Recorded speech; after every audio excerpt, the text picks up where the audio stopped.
Bon, euh, aujourd'hui, je fais trois présentations sur les trois modes de fonctionnement du NE 555. On peut expliquer les trois dans n'importe quel ordre. Bon, parce qu'il est assez simple hein, pour. Donc, je vais expliquer le mode bistable d'abord. Donc, euh, le branchement, bon, on va comprendre au fur et à mesure, hein. Donc, on a une batterie ici de 6 volts, hein, on va dire. C'est pour la facilité de calcul. 6 volts ici, ça veut dire que 6 volts va là, ici. Et donc, 0 volts ici. On a deux résistances de même valeur. Donc, ça veut dire, ça divise la tension ici en 3 volts. 3 volts ici, il y a un bouton ici. D'accord?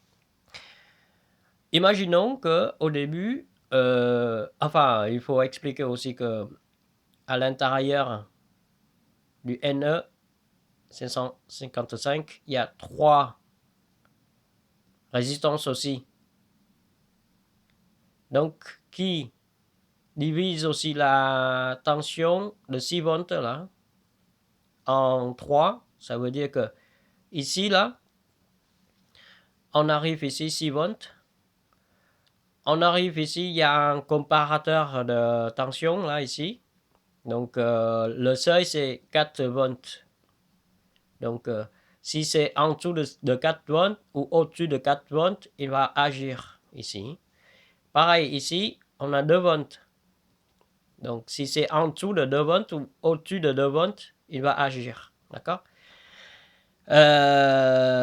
Donc, on va dire que au port d'entrée ici, si on a plus de 4 volts, il va couper le circuit sortie. Donc, il y a 6 volts qui entre là. Soit il sort en 6 volts, soit il est en 0 volts. Donc, tout ce qui est au-dessus de 0 volts vont là et sortent là. Donc, le chemin, c'est soit il est en mode ouvert, en mode on. Donc, les 6 volts vont là pour sortir. Soit il est en mode off. Donc, tout ce qui est plus de 0 volts vient là pour sortir ici. D'accord? Voilà. Et pareil au port numéro 2, là, ici. Si le signal vient par là et en dessous de 2 volts, lui, il dit 2 volts, c'est trop peu. Donc, il va allumer ici. Ça veut dire qu'il va laisser passer les 6 volts là.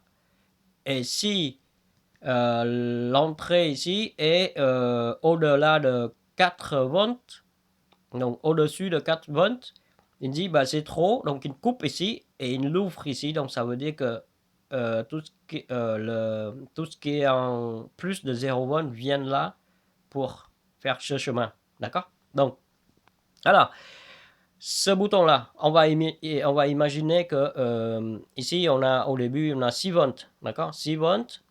La LED ici est allumée. Et 6 volts qui vont là aussi pour charger ce condensateur. Et ce condensateur-là, s'il est chargé en 6 volts, il est chargé en 6 volts ici, mais comme le bouton est lâché, donc il y a 6 volts qui est là, et 3 volts qui est là, donc c'est sur les deux bords du bouton, donc 6 volts et 3 volts, mais comme 3 volts est en dessous de 4 volts et au-dessus de 2 volts, donc il n'y a pas de commande. 3 volts ne commande pas le circuit. D'accord? 6 volts ici. Donc, si on ne fait rien, il va rester à 6 volts ici. La LED reste allumée. Et ici, il charge jusqu'à 6 volts. Il arrête. Et donc, il y a 6 volts ici. On va appuyer sur le bouton. 6 volts là va précipiter ici pour dire les 3 volts là je vais te tirer jusqu'à 6 volts. Donc 6 volts, ça va au-delà de 4 volts. Il dit, 6 volts c'est trop. Donc je coupe. Il était 6 volts ici. Et une coupe ici, ça veut dire qu'il est en 0 volts. Parce qu'il va ouvrir ici, là.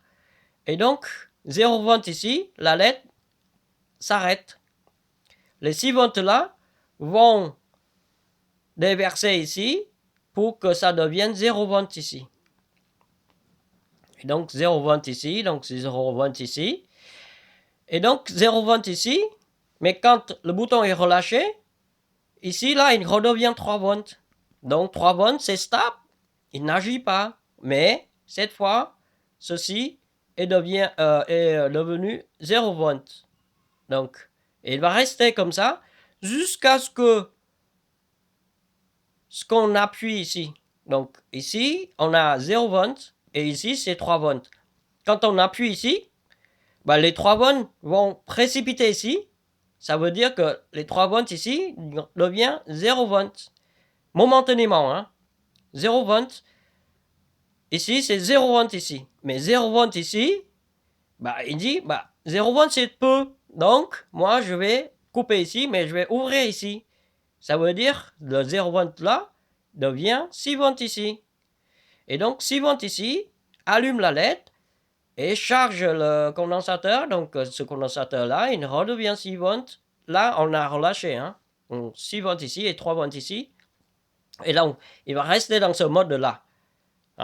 Donc, c'est le deuxième état stable.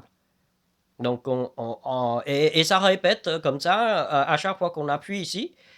Et sachez que ici, le condensateur, la capacité joue beaucoup sur la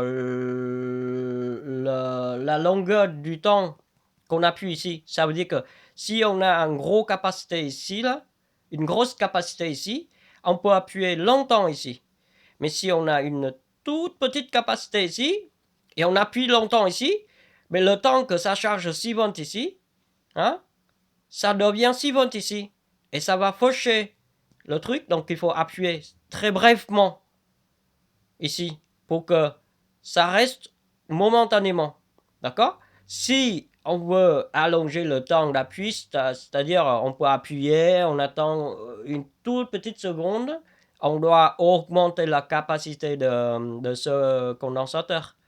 Parce que c'est lui qui continue à charger, donc ça ne va pas augmenter les 6 volts jusque-là. Donc le temps qu'il charge ici, il ne va pas augmenter les 6 volts ici pour faucher ça, hein, pendant une étape, quoi. Voilà. Et donc voilà, hein, une explication du mode B-Stab. Et pour faire des petites vidéos, donc je vais couper ici et je fais d'autres vidéos pour expliquer d'autres modes de fonctionnement du NE 555.